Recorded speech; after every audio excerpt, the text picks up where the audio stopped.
पादपङ्कजम् जयन्ती मंगलाकाले भद्रकाले कपालिनी दुर्गा क्षमा शिवा सरस्वती व्यासं ततो जय मुदीरयेत। आइए भगवत प्रेमी सज्जनों, माननीय स्मृति 2 मिनट ईश्वर के भजन करने ताली पीट करके तत्पश्चात कथा को प्रारंभ करेंगे। वृंदावन बिहारी लाल की जय।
में जाकर के गिरी, उस स्थान का नाम पड़ा नैमिषारण्य।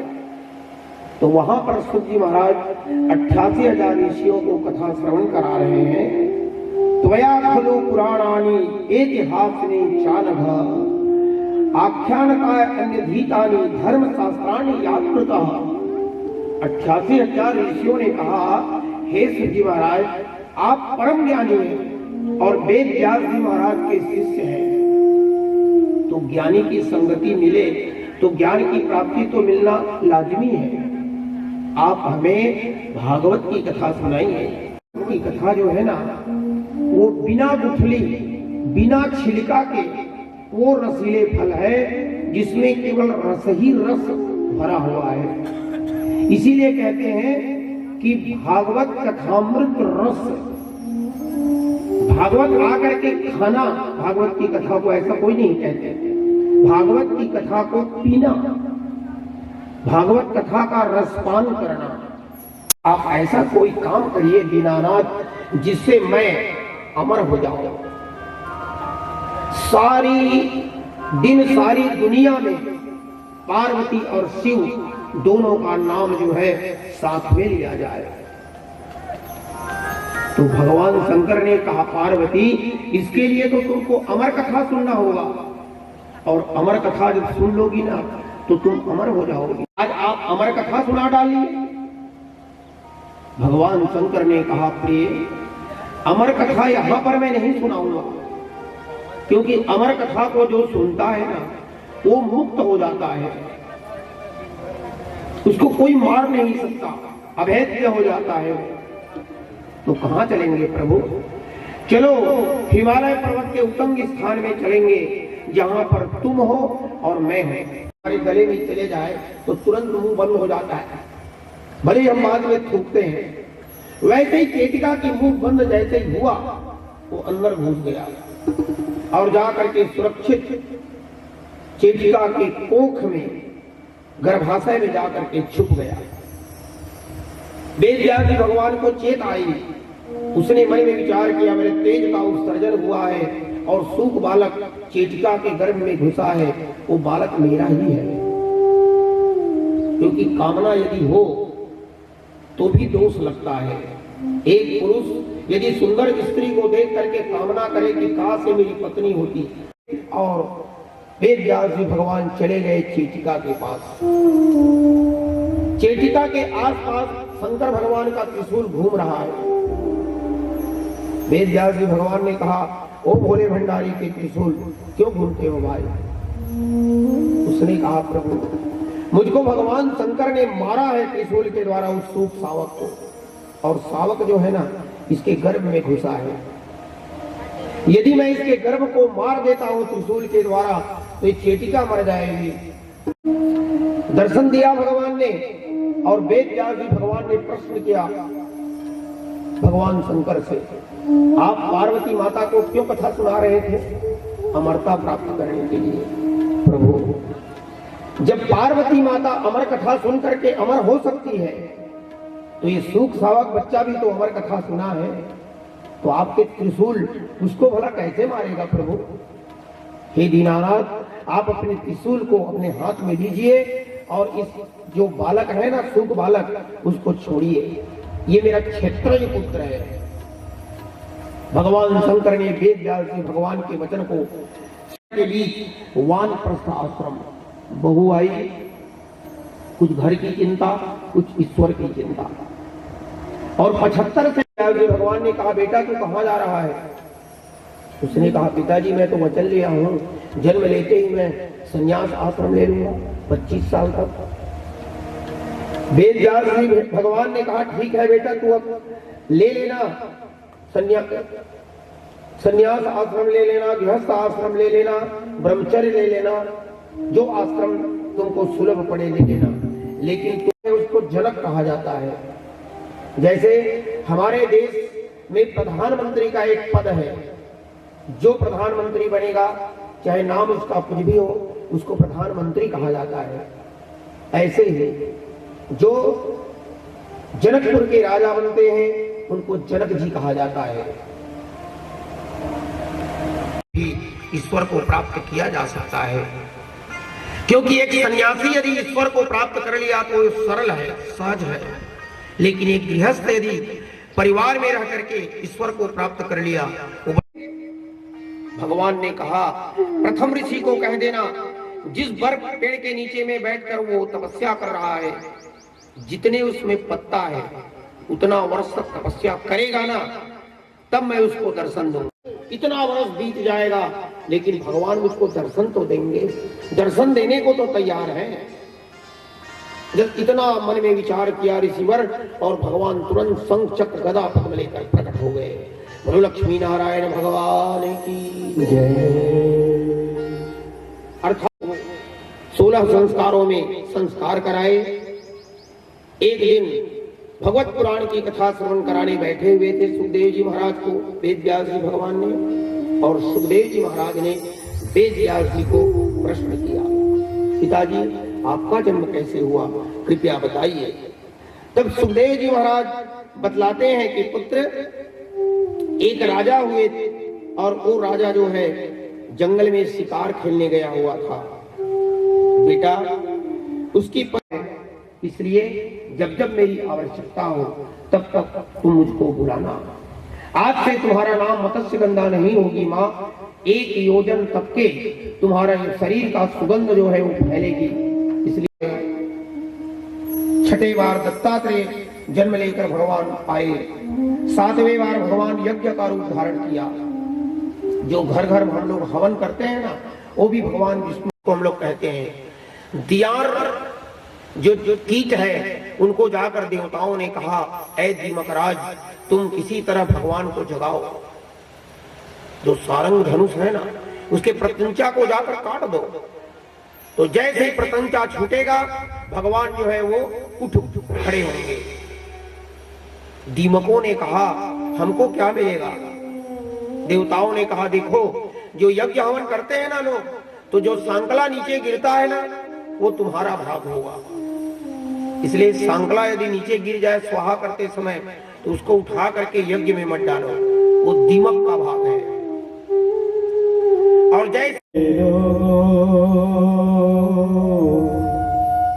अपने दीनानाथ में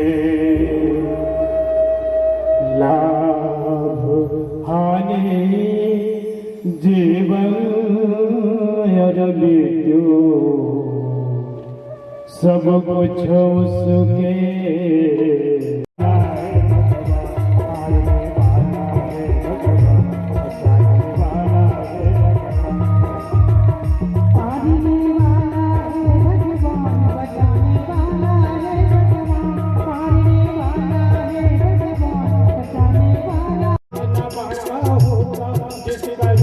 मारने वाला है भगवान, बचाने वाला है भगवान, मारने वाला है भगवान, बचाने वाला है भगवान।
इनको देखकर स्त्रियां शरीर को ढकी और सुखदेव जो तड़ंग जवान है 25 साल का, उनको देख करके कोई शरीर में हलचल नहीं हुआ, स्त्रियों के जैसी थी वैसी रही। इसका कारण क्या है गुरुदेव? सज्ज महाराज कहते हैं, ऋषियों, आज वेद व्यास जी भगवान के मन में माया व्याप्त है और सुखदेव जी महाराज पिताजी के जो ब्रह्मचर्य की जो नीति की शिक्षा जो धारण किया है उसको वो अंतर्मन से स्वीकार किया है। सज्जनों, हम सबके पास मन जो है दो प्रकार का होता है, एक अंतर्मन और एक बहिर्मन। अंतर्मन की आवाज जब निकलती है तो एक दिन स्वप्न आया कर्मा को, कर्मा तू यहाँ ऐसे ही अपना जिंदगी क्यों बर्बाद कर रही है? कर्मा ने कहा, प्रभु जब तक मैं कलयुग के आंख से, आज से 500 साल पहले की बात है, पृथ्वी की ही बात है ये और कलयुग की ही बात है। कर्मा ने कही भगवान से, जब तक मैं इन आंखों से आपके दर्शन नहीं करूंगा कन्हैया, तब तक के मैं मरूंगी ही नहीं। भगवान ने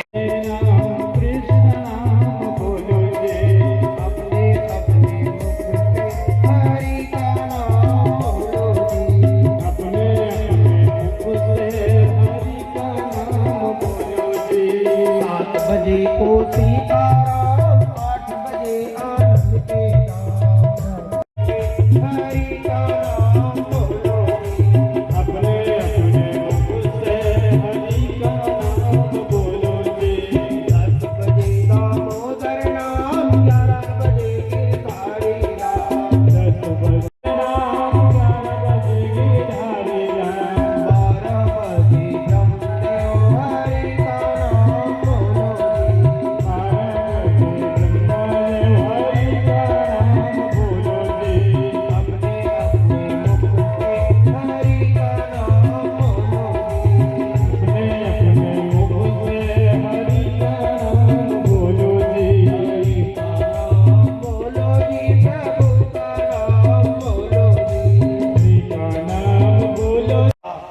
बाजा वालों, बाजा बजाओ।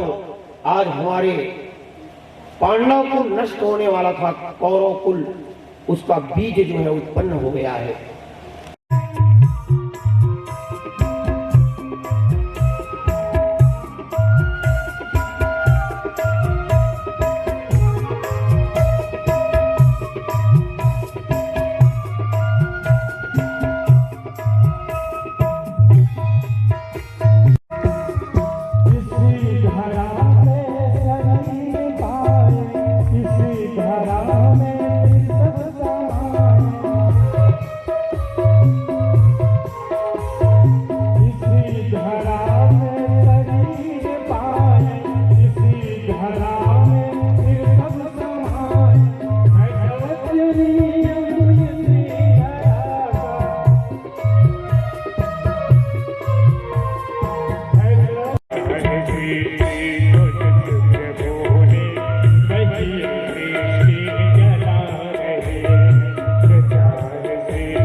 महापुराण की जय।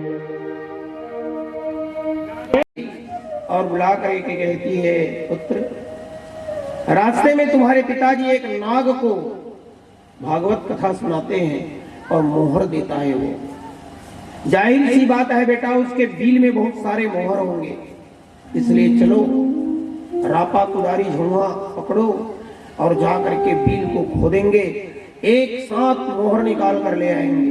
नागिनी में रह करके काशी में गंगा स्नान करने की तमन्ना रखता हूँ, इच्छा रखता हूँ।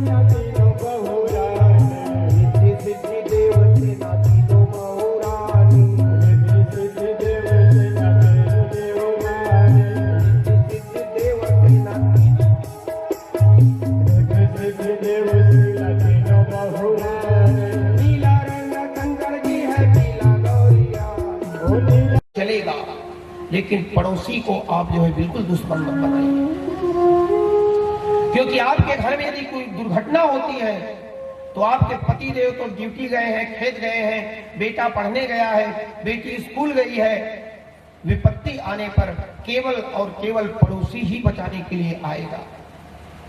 इसलिए पड़ोसी से मित्रवत व्यवहार रखो। आपसे जितना बन सके आप सहयोग करिए, किसी गरीब के बच्चे को पुस्तक ला कर दीजिए, कापी ला करके दीजिए। उपकार का काम करना, सुखदेव जी महाराज कहते हैं, राजा परीक्षित मनुष्य का प्रथम धर्म है। यही तुम्हारा पहले प्रश्न का उत्तर है। और दूसरा प्रश्न का उत्तर, जिसको मालूम हो जाए कि मुझको फलाने दिन मरना है, उसको कृष्णमय हो जाना चाहिए, अर्थात अपने आप को ईश्वर में भोजन बनाई तो आप उसको थोड़ा सा निकाल लीजिए। आग तो आपके पास नहीं है, पहले छेना लकड़ी में चूल्हा जलाने के टाइम में भात को माताएं निकालती थी और स्वाहा करके डाल देती थी। मंत्र याद नहीं, स्वाहा करके डाल दो, 33 कोटि देवी देवता को प्राप्त हो जाता।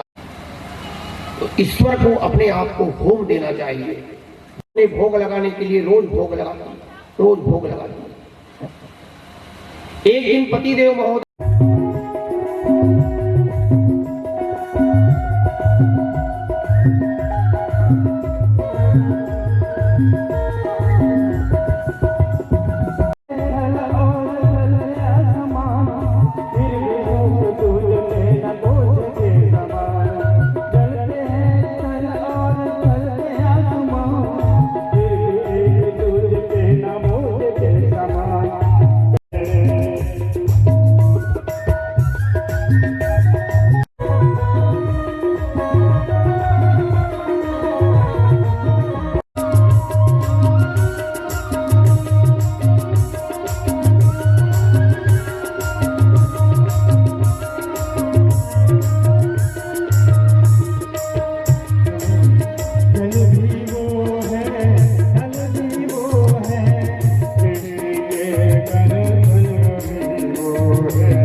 दिखाने वाला, हरि दर्द कराने वाला, ये मधुर बोल जगपंथ बोल सत्मार्ग दिखाने वाला, बिगड़ी को बनाने वाला, श्री राम यही घन श्याम यही, श्री राम यही घन श्याम यही, और प्रभु महिमा की आरती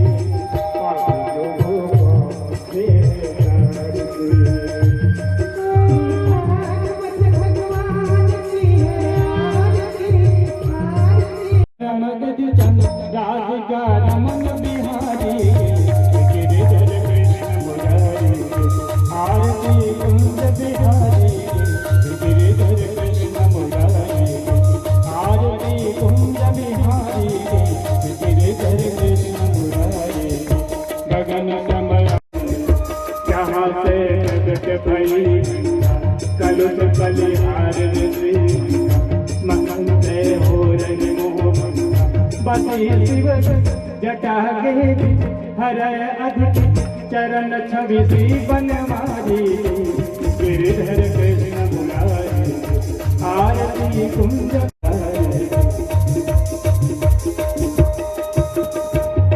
चमक से हो आरती कुंज बिहारी, गिरिधर कृष्ण मुरारी, गिरिधर कृष्ण मुरारी, गिरिधर कृष्ण मुरारी, गिरिधर कृष्ण मुरारी, पावमाला विग्रहाय, श्रीराय दिगंबराय, नमः शिवाय ओम नमः शिवाय, देव माता पिता तमेव, तमेव वन्दे सखा तमेव, तमेव नित्या जगन्नाथ तमेव।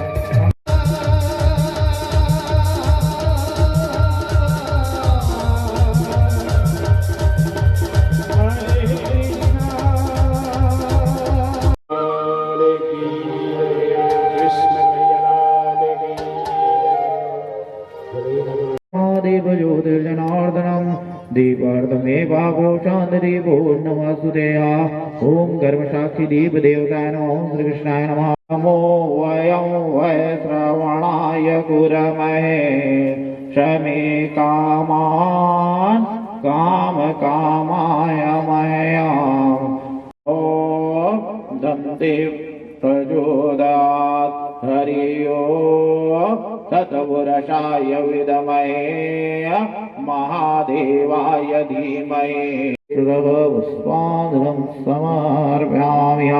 बोल माँ के बिहारी लाल की, बोल श्री भागवत महापुराण की, बोल व्यास नारायण भगवान की जय। तो बोल सकते हो भाई, मोर ख्याल से खाली खड़े हो गए, मुंह कहीं हैगा, मुंह खाली हो बोल दो रे भैया कन जाएगा।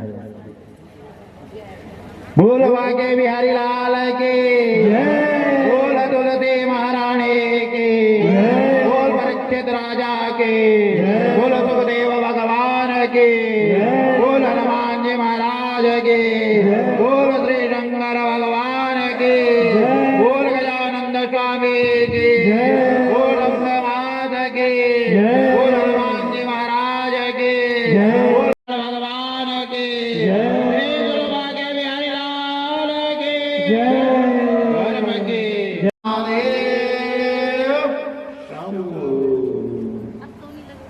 क्योंकि दरबार तो सजाई है।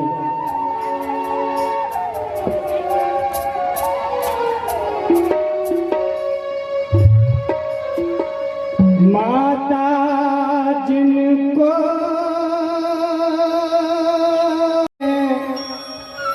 बोलो निराले होते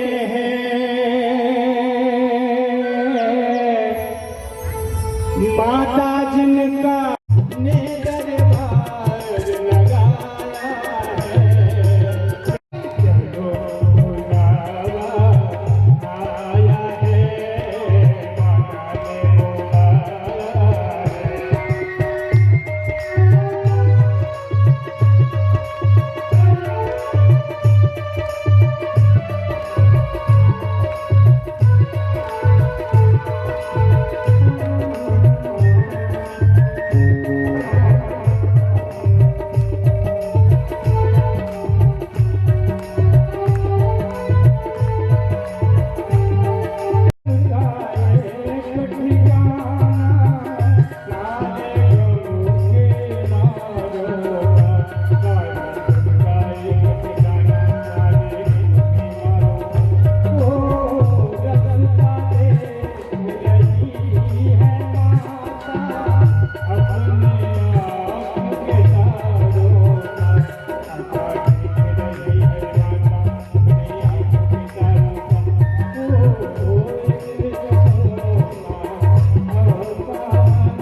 बिहारी लाल की जय। बोल साचे दरबार की जय।